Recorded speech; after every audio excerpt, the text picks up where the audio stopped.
Senhor, aqui é o pastor Luiz Lima, da New Time Church em Marlborough, trazendo mais uma mensagem do Senhor para você, e desta vez ela se encontra no Evangelho de Mateus, capítulo 25, versículos 14 e 15. Diz assim a minha versão: Porque o reino dos céus é como um homem que, ao viajar para uma terra distante, chamou os seus próprios servos e entregou-lhes os seus bens. E a um deu 5 talentos, e a outros 2, e a outros 1, a cada homem segundo as suas habilidades, e em seguida foi viajar. Eclesiastes capítulo 9, versículo 10. Tudo quanto a tua mão encontrar para fazer, faze-o conforme as tuas forças, porque na sepultura para onde tu vais não há trabalho, nem projetos, nem conhecimento, nem sabedoria. A passagem narrada aqui em Mateus, ela fala de um chamado. Fala de um homem que chamou seus servos e entregou seus bens nas suas mãos. E essa entrega ela não foi igual, mas ela foi proporcional. Proporcional à habilidade que cada um possuía. E aqui nós já tiramos algumas lições bem importantes dessa passagem. O chamado era para os servos, e somente para eles. Os bens não pertenciam a esses servos, mas estavam sob a responsabilidade deles. E foram entregues de acordo com a capacidade de cada um, ou seja, eles estavam aptos a lidar com aquilo que lhe foi entregue. Mateus 25 vem logo após do discurso escatológico do capítulo 24. E é um versículo que não é para o mundo, mas é para a igreja, para os servos, para aqueles que estão dispostos a obedecer o seu chamado. Nas mãos de cada servo foram colocados bens. E como foram proporcionais à sua habilidade, não estavam além das suas forças, ou seja, cada um era plenamente capaz de lidar com aquilo que lhe foi entregue. Eu quero ilustrar esta passagem trazendo um personagem bíblico que usou o que tinha nas suas mãos da melhor maneira possível. Um personagem que eu particularmente gosto muito, que é José. E José nos ensina que ao invés de focarmos naquilo que nós não temos, nós devemos usar aquilo que temos da melhor maneira possível.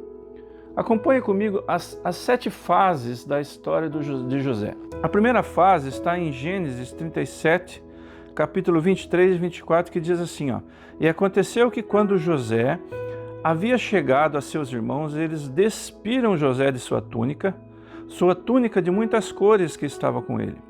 E eles o tomaram, presta atenção, e o lançaram em uma cova, e a cova estava vazia, não havia água nela. Aqui José, ele está no fundo de uma cova. E o que eu encontro no fundo de uma cova? Nada. A própria palavra diz que a cova estava vazia. Se a cova estava vazia, o que José tinha em suas mãos? Nada. José tinha suas mãos vazias. E o que José fez? O que eu e você poderíamos fazer quando estamos no fundo do poço com as nossas mãos vazias? Se eu olhar para a minha frente, eu vou ver a parede do poço. A mesma coisa acontece se eu olhar para a direita, esquerda ou olhar para trás. Se eu olhar para baixo, eu vou ver o fundo do poço, onde eu não tenho mais para onde ir. O que me resta fazer quando eu estou no fundo do poço e com as minhas mãos vazias? Só me resta um lugar para olhar, para cima. Então, eu aprendo com José que no momento em que eu estou no fundo do poço e com as minhas mãos vazias, é a hora de eu olhar para cima. Aleluia. Olhar para o único que está realmente interessado na situação em que eu me encontro. O Salmo 121 diz assim: Elevo meus olhos para os montes, de onde me virá o socorro? O meu socorro vem do Senhor, que criou os céus e a terra. daquele que está muito além, muito mais alto do que os montes, daquele que criou os montes. Se você está com as suas mãos vazias neste momento, é a hora de você olhar para cima. A segunda fase da história de José está em Gênesis 37, 28. Diz assim: eles tiraram e levantaram José da cova e venderam José aos ismaelitas. Aqui José foi traído pelos próprios irmãos. E o que aconteceu com as suas mãos? Estavam atadas, estavam amarradas, porque ele foi vendido como um escravo. Traído e com as mãos amarradas. E o que José fez? A Bíblia não nos mostra nada.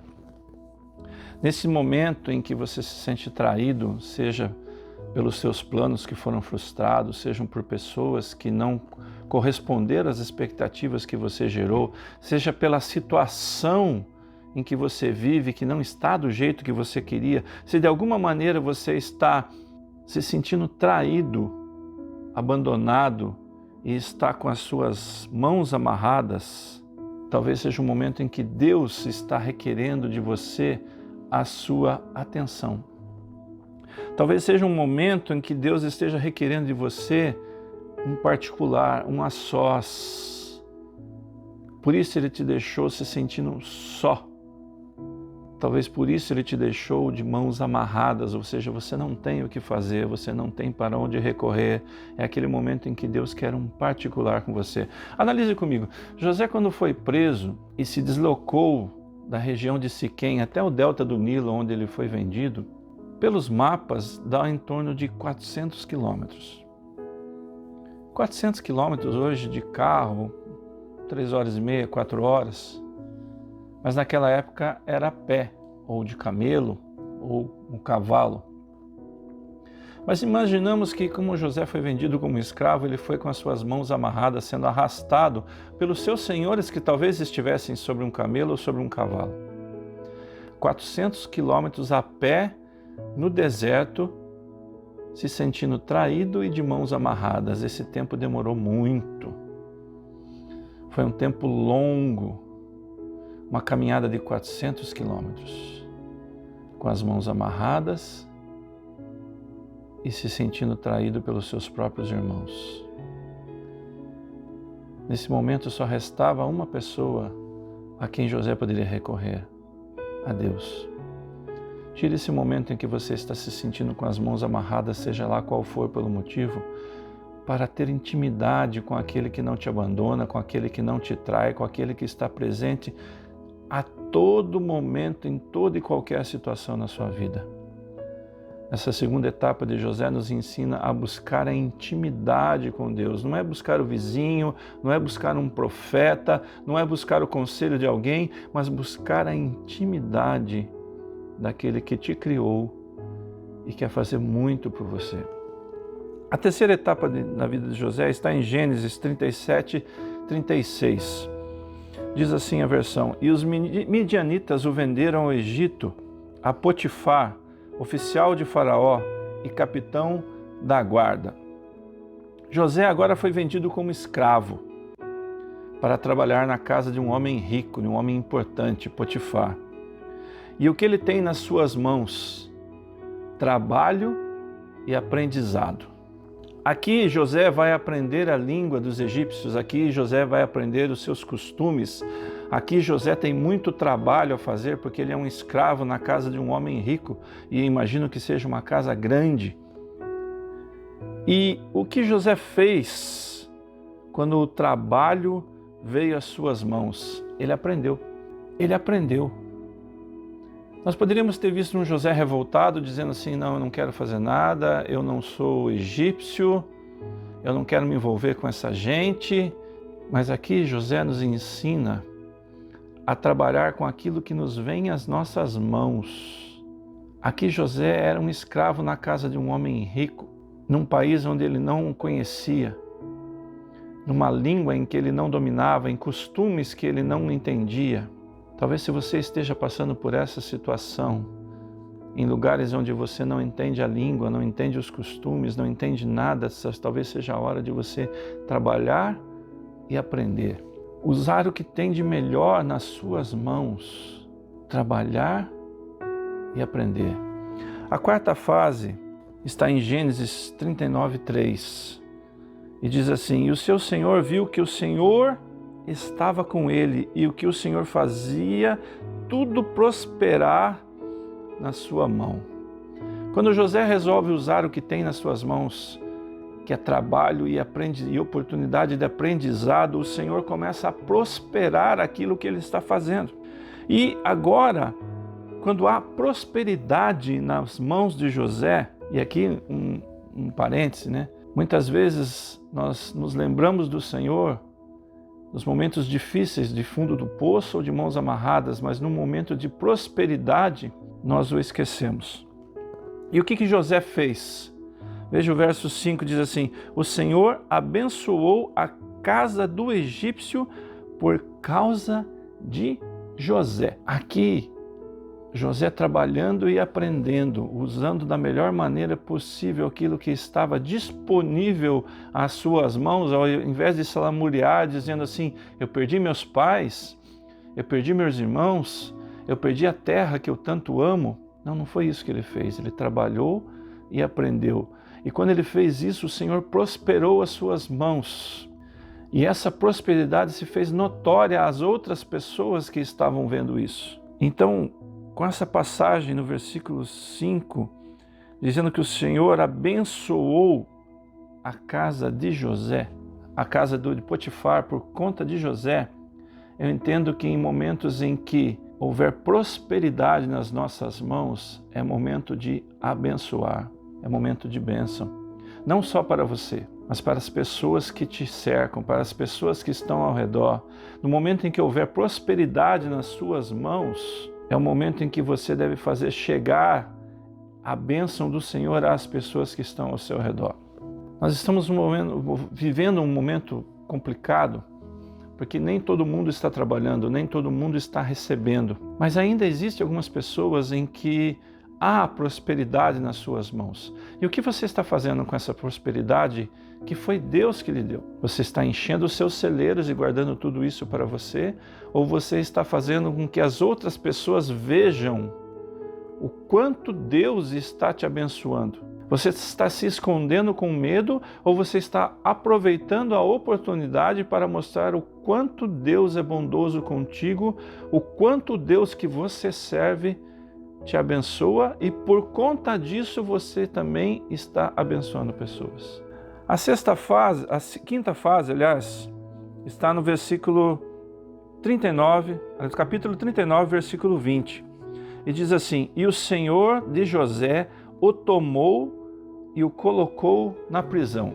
Olha que interessante, o mesmo Senhor que estava vendo que José era abençoado, e você conhece a história, eu não vou me demorar nisso, agora coloca José em uma prisão. Se a casa de Potifar era sinônimo de prosperidade, a prisão agora é sinônimo de escassez. A prosperidade que havia nas mãos de José agora se foi, e ele se encontra com escassez nas suas mãos. No versículo 21, nós vemos revelado o propósito de Deus com isso. Diz assim: mas o Senhor ainda estava com José e lhe mostrou misericórdia. O que aprendemos com isso? Que se com a prosperidade nas mãos é tempo de abençoar, quando a escassez vem às nossas mãos é tempo de demonstrarmos misericórdia. E é isso que o Senhor está mostrando para José nesse momento. A escassez, a prosperidade se foi. Eu vou sentar e chorar? Não. Eu vou trabalhar com a escassez que me veio às mãos, demonstrando misericórdia, demonstrando amor, demonstrando solidariedade, me preocupando com aqueles que estão ao meu redor. É isso que o Senhor está tentando ensinar para nós hoje. Em momentos de escassez, que você venha demonstrar a misericórdia. Amém? Sexta fase está em Gênesis 41:14, e já estamos quase encerrando, diz assim: então Faraó enviou e chamou José, e eles o trouxeram apressadamente da masmorra.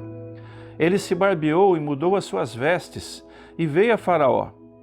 Aqui nós vemos Faraó, o rei do Egito, chamando José. Suas vestes foram mudadas, sua aparência foi mudada. No verso 16, nós vemos a atitude de José ao lidar com esse chamado. Diz assim: José respondeu a Faraó dizendo: não está em mim. Deus, a quem eu sirvo, dará a Faraó uma resposta de paz. Aqui José nos ensina que quando o chamado vier às suas mãos, quando você der a volta por cima, aparentemente, e esse chamado vier às suas mãos, e é sobre isso que nós estamos falando, fazer o melhor possível com aquilo que está nas nossas mãos. Quando esse chamado chegar até você, não é hora de você bater no peito e dizer assim: eu sou o cara. Quando o chamado vier às suas mãos, é hora de você direcionar toda a honra, toda a glória, todo louvor àquele que te proporcionou que esse chamado viesse às suas mãos. Eu canto muito bem, eu tenho um chamado para louvar ao Senhor porque eu sou bom, porque eu estudei, porque eu me dediquei, porque eu aprendi. Não. Eu tenho um chamado para pregar, para ensinar, para cuidar de jovens, para cuidar de mulheres, porque eu tenho mais desenvoltura, porque eu sei me comunicar, porque eu sei, porque eu não. Toda a honra e toda a glória pelo seu chamado deve ser voltada, deve ser direcionada àquele que te chamou, ao Senhor, a Deus. Pois foi Ele, como vimos no início desta mensagem, os talentos não são seus, mas foram colocados sobre a sua responsabilidade. Os talentos continuam pertencendo a Ele, os dons continuam pertencendo a Ele, mas pela misericórdia dEle foram colocados sob a sua responsabilidade. Como é que você está usando esses talentos? Como é que você está usando os dons que não são seus, mas que foram colocados pelo Senhor sob a sua responsabilidade? Gênesis 41, 42 mostra a sétima fase e eu quero encerrar aqui. E diz assim: Faraó tomou o seu anel da sua mão e colocou sobre a mão de José, e o vestiu com vestes de linho fino e colocou um colar de ouro em volta do seu pescoço. José atendeu ao chamado e Deus, através dele, foi glorificado. Agora há um anel nas mãos de José. Mãos que já passaram por muitas coisas, mãos vazias, mãos amarradas, mãos trabalhando, mãos prósperas, mãos com escassez, mãos que receberam um chamado, mãos que já passaram por tantas coisas, mas agora há um anel nessas mãos, e anel nos fala de autoridade. No verso 52 nós vemos o que fazer quando essa autoridade vem às nossas mãos. Pois Deus me fez ser frutífero na terra da minha aflição. Quando a autoridade estiver nas suas mãos, é tempo de frutificar. Você atendeu ao chamado. Você direcionou a glória a Deus. Agora há um anel nas suas mãos, te dando autoridade para você exercer o seu chamado. É tempo de frutificar.